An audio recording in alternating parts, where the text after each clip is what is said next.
Dr. Cyclops.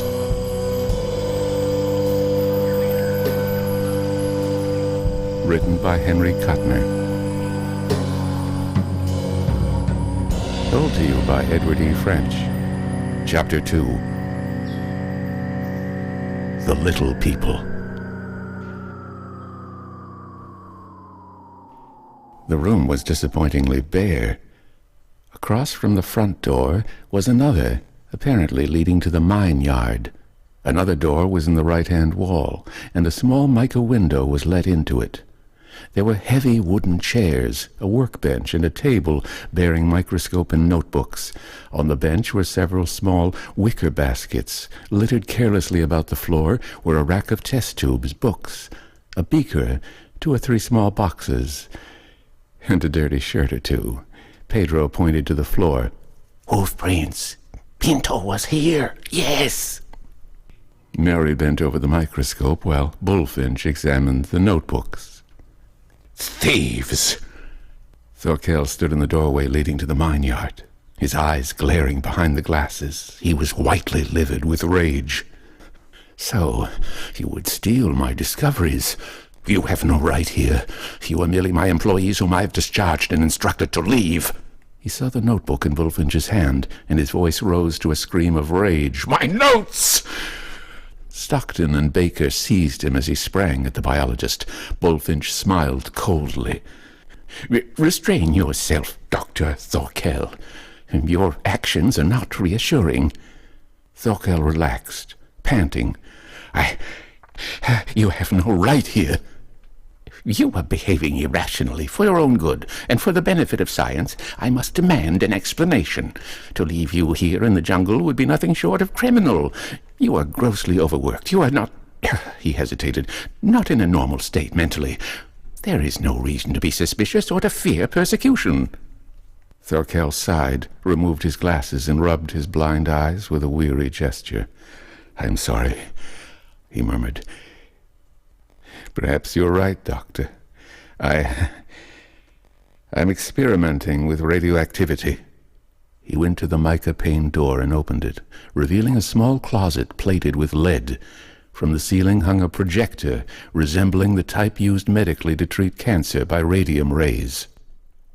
This is my condenser, Thorkel said. You may examine it, Dr. Bullfinch. I must trust you. I have shown this to no one else in the world. Bullfinch entered the closet. The others were at his heels, intently scrutinizing the projector, which seemed the heart of the mystery. Pedro paid no attention. He was opening one by one the boxes on the bench, and abruptly he paused, transfixed with astonishment. His lips formed the word, Pinto. A white mule was within the box, an albino mule no more than 8 inches high. Pedro, Thorkel called sharply. The half-breed sprang up. His elbow overturned the box, which clattered to the floor. The midget mule was flung out. Only Thorkel and Pedro saw the beast as it struggled up and raced across the floor. The door was still ajar. The mannequin animal fled out into the night. For a second, Thorkel's eyes clashed with Pedro's.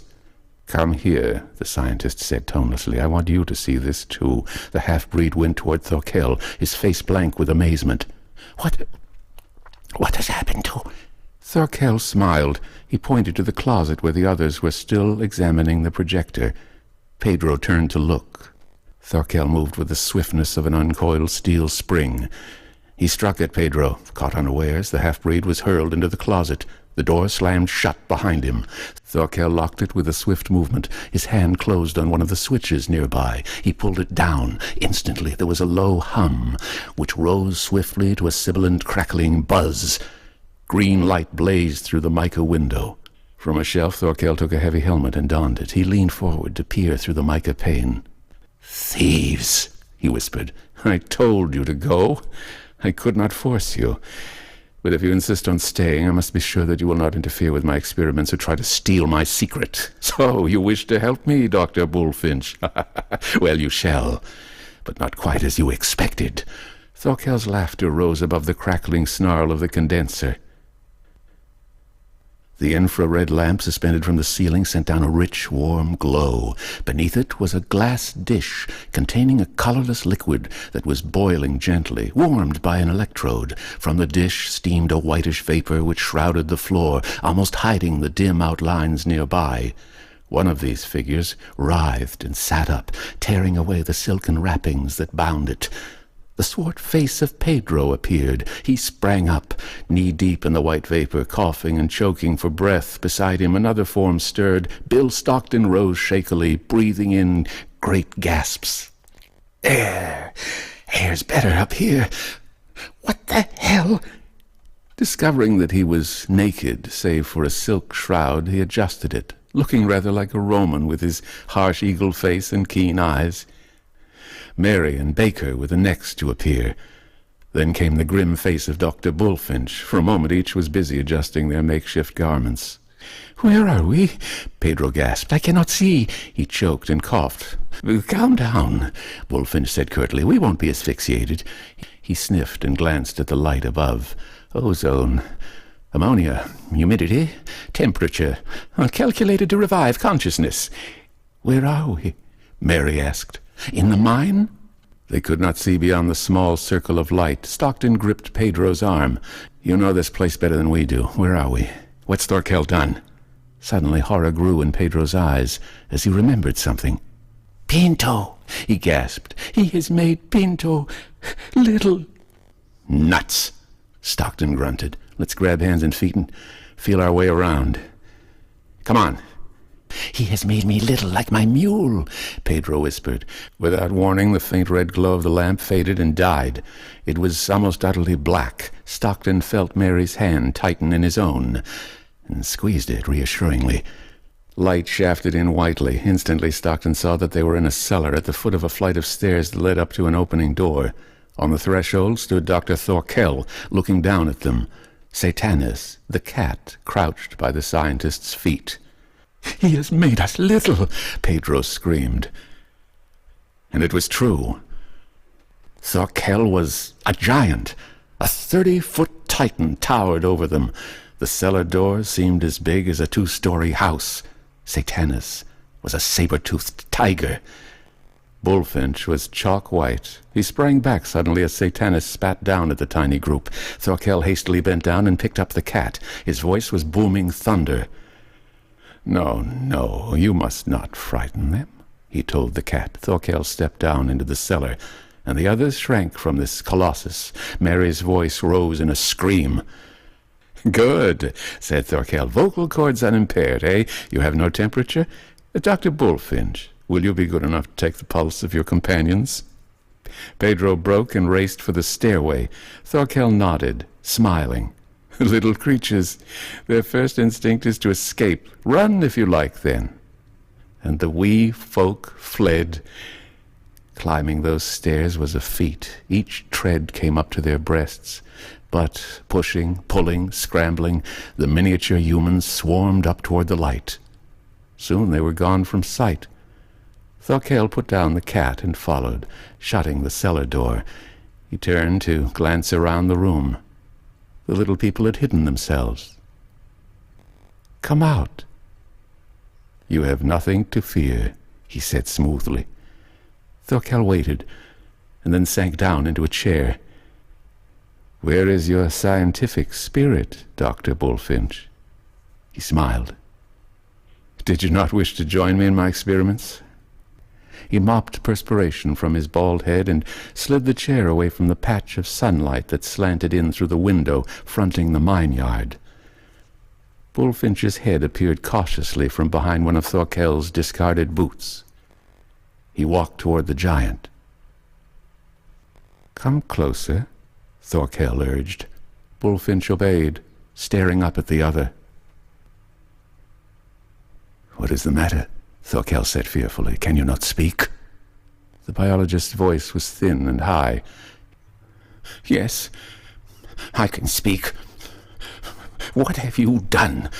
And why?" Thorkel leaned forward, his huge hand reaching toward the tiny figure on the floor. Bullfinch retreated in alarm. "I only wish to weigh and measure you," he said softly. He rose and settled back in his chair. "Come out. I won't eat you. As you can see, I have reduced your size." His pale eyes behind the thick glasses watched intently as, emboldened, the others appeared one by one.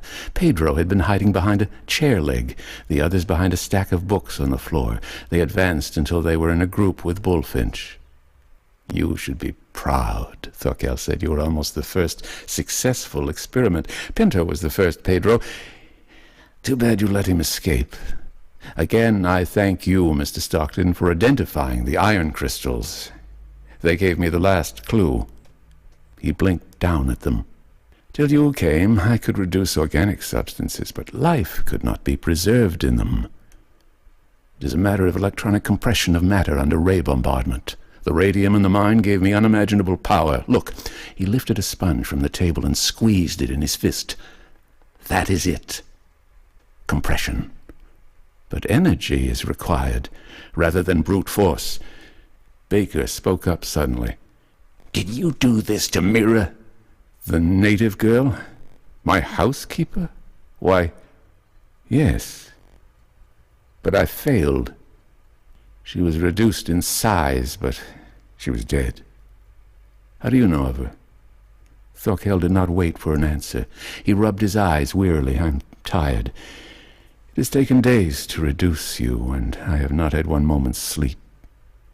His voice trailed off wearily. Sleep smothered him. Stockton was staring around. "We've got to get out of here. Do you realize that this fiend intends to kill us all?" Bullfinch looked a question. "That scarcely. He told us he murdered the native girl, didn't he? He's a cold-blooded devil." Instinctively they glanced at the door. The bar that locked it from the inside was thrice the height of Stockton's head. Human beings, scarcely more than half a foot tall. On the floor nearby a book stood on end. Human Physiology by Granger. Stockton went to stand beside it. His head scarcely came up to the top of the volume. "Well?" he asked bitterly. "Any suggestions?" Bullfinch nodded. "Yes, books are handy things, if we can pile them up and reach the door latch." It took time, but Thorkel did not awaken. A pencil used as a lever opened the door crack. And then the little people were outside in the compound. Strange sight. A cactus patch not far away was taller than the tallest tree. The camp tables were fantastically high. A chicken was moving jerkily in its quest for food, and its bobbing comb rose higher than Stockton's head. If it saw them, it made no hostile move. Slowly the tiny group moved forward, toward Bullfinch's tent. Each box and crate was a mountain to be skirted. The rough ground hurt their bare feet. Pedro was glancing around nervously. Abruptly he cried out and pointed. Stockton whirled with the others, and he showed his panic. Out of a crumbling hole in the mud hut's base, Satanus, the cat, was crawling.